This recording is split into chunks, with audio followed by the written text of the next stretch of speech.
beautiful city of Philadelphia. I cover sports here in Philadelphia. I consider myself more of a personality here in the city. I'm not really a big, stats guy, X and O's guy, just giving my perspective as a fan, but as a different type of fan. If you live in Philadelphia, you kind of know what the landscape is like here in Philly, especially people who cover the sports, people who are down at the stadiums, tailgating and whatnot.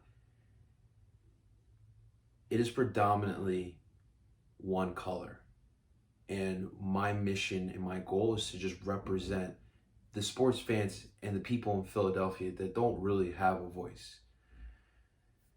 Now, what we're talking about today ties in a little bit with sports, but I think it's very important to me. As you guys can tell, I am invested, I am part of this movement that you are seeing right now all around the world with Black Lives Matter. Now, in sports, tying into what I do, as we've seen this past week, different games in the NBA, playoff games in the NBA, the MLB, the NHL, the MLS, the 4 out of the 5 major American sports leagues, they postponed games and they boycotted some of the games due to making a stance for what's going on around the world. And also want to give some love and some support to the WNBA, who also have been making some huge contributions as well as to the Black Lives Matter movement here. Now, this video is obviously, what went down this week as far as postponements is what sparked this video, but I think it's important to talk about these topics and what is going on right now. So it's just crazy how we still have people upset for these leagues and these players deciding to make these decisions, these tough decisions to just not play games for social issues that are going on in our country right now. And as human beings are, it's natural and it happens. Most of the times, we as human beings, we look at things in our own point of view instead of looking at the point of view of someone else who's going through something that we probably don't understand. But instead of looking at things from their point of view and not being selfish, people are being people, and selfishness is something that is being prevalent right now, in my honest opinion. You guys got to understand that these players love the sport, but there are more important things right now than sports, and that is the livelihoods of our brothers and sisters all over the world. And it's just really upsetting that we still are not grasping this concept. So again, I've said it on my different platforms of social media, including this one. I stand by the players and the leagues for making this tough decision and boycotting games. It's taken up to this point here for us to just cancel and postpone and boycott games so that people can get the message that Black lives truly matter. And if you are a sports fan out there who was upset that, your hockey team didn't play their playoff game, or your baseball team didn't play their game, or your NBA team didn't play their playoff game, or your MLS team didn't play their game as well. And if you're upset about that, these past couple days was the perfect time for you to stop what you're doing and think about what's going on. And instead of complaining and instead of being angry of the cancellations and the constant Black Lives Matter stuff going on, take a minute. Take a minute and just look at what's happening and just ask yourself, am I doing enough for my community? It's not about the color of your skin. These are people like you and I. They breathe the same air that you do. They bleed the same blood that you do. What can we do to help? And I'm not asking for people to just, go out on the street and scream Black Lives Matter. And I'm not even asking you to be fully on board with this movement that people are trying to continue try to let be known. But just have a little understanding. Now, obviously, all these cancellations, all these boycotts stirred upon after the incidents that went down in Wisconsin with one Jacob Blake. And I just am going to real quick give you my honest opinion on what went down. Now, it's unfortunate because earlier in the year during this pandemic, I made a video talking about the George Floyd incident. And it's something I didn't want to talk about. And I was kind of honestly scared to talk about because police brutality is such a, touchy subject in America. But I said, F it, and I did it. And that video is still up on this channel a couple months ago. And I figured that we would somehow, get to a better place in America. But after that video was made, it's gotten worse. It has absolutely gotten worse. Racism in 2020 is an absolute thing. And it is crazy how this country is divided between people who are against racism and people who are for it.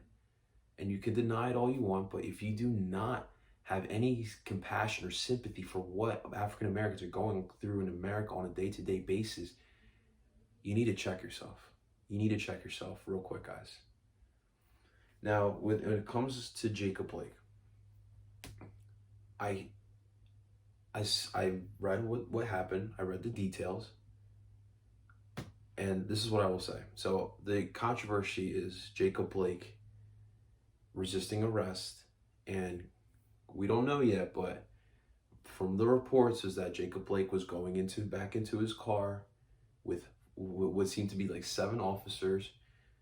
3 of them they were mostly involved in the incident. And of course, the report was Jacob Blake were going back into his car and reaching in for a knife. Now, the other issue that came up was his criminal record. Reportedly, he's got a warrant for his arrest for sexual assault. Here's what I say, guys. Here's what I say to all this. We are human beings. We're not perfect. There are good black and white people. There are good There are good and bad black people, and there are good and bad white people. There are good and bad Latinos. There are good and bad Asians. There are good and bad Middle Eastern people. It doesn't mean that we should just judge a race just because of a couple bad stones in one bag. Now, I don't know. Now, we don't know if the sexual, the warrant for his arrest for sexual, whatever it was, if it was true or not, we don't know. But one thing I will say is that I cannot imagine what it is like living as an African American in the United States. You constantly, especially if you live in an inner city, you constantly have to look over your shoulder. You do not feel safe. And that I understand.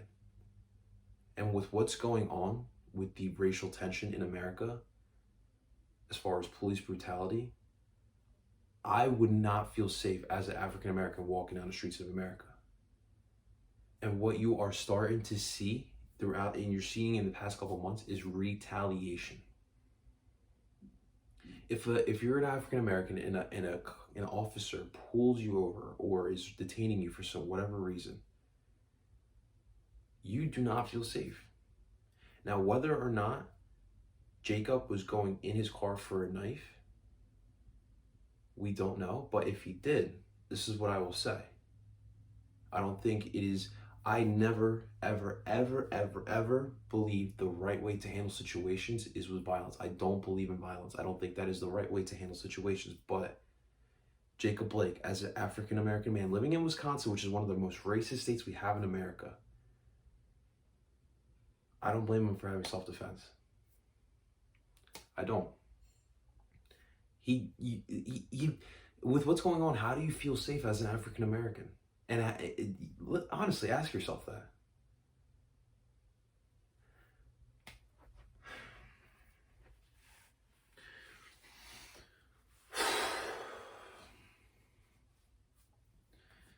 It's really emotional. It's really upsetting what is happening. And it just makes me sad. I come from an immigrant household. I'm a first-generation American. My parents did not risk everything in their own countries to come here for this.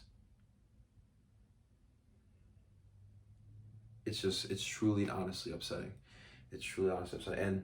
And you know, it's crazy. The past couple, I at this point of me being on YouTube, I don't care what I put on YouTube. I don't care what I do. I know what type of person I am, and if I feel confident about some content, I will put it up. And if you follow me over the past couple days on my social media platforms, you notice my stance on Black Lives Matter, and I'm full force behind the movement. And you've seen that I've been putting up stuff as regards to my support towards Black Lives Matter, and just hearing people having an issue with it is absolutely crazy. This year 2020 for myself personally has been great. You know, I've grown a lot as a human being, and especially as a voice in Philadelphia, I'm starting to find my way. But the racism, the the the absolute violence, the hate, the coronavirus, of course, it's just so upsetting. It's so upsetting that it is literally highlighting the issues we have in America. It's absolutely sad.